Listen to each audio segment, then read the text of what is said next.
flower. Nya og ini ting ini to ba kay. Pwede din sila pamula.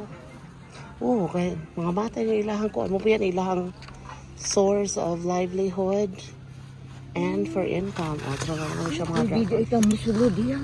Pwede na, nanangin na ko. Kasi pinaglisod da.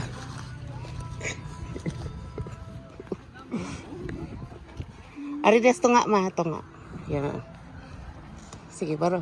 O tara, pagpayong, Ikay payong lang. Pero ipopos mo. Naman sa na-spike yung pang. Smile!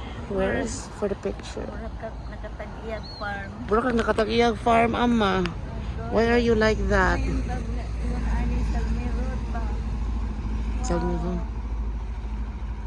Sige, you say, I love Delicious. Delicious. Ikaw, lawas dito ka. Ano makakita ka sa grapes? Kakita ka sa grapes. Lawas dito. Lawas dito. Ano makakita ka sa grapes ba? Hindi ka ignorante sa grapes, char. Tara, ama, grapes. So...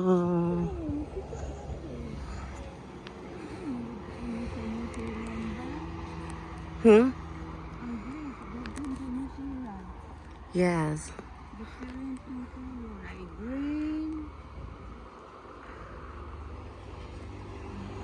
So, unsay mo masulti ani nga grapes and dragon fruit farm?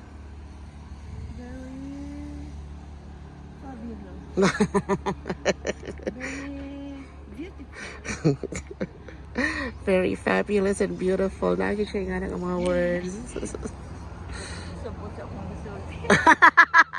Siya kasabot yung istorya daw.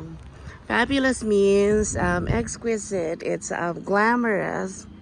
It's fantastic.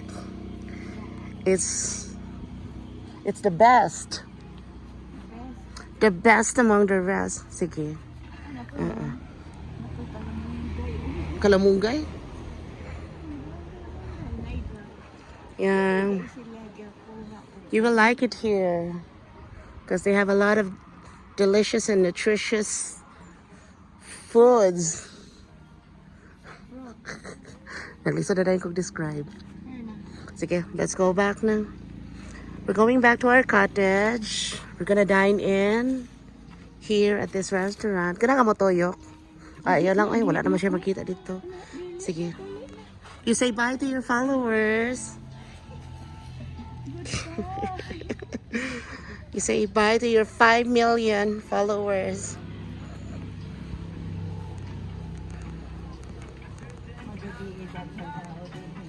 Yeah, I think because they have a very good parking area for walang daghan jud siyang tao. Ato, you stand over there, ma. I'll take you a picture. Yeah, muna siya. Hindi siya ganang picture. Attitude na kay Miss Mama. Grabe na kay ka-attitude. Okay, bye!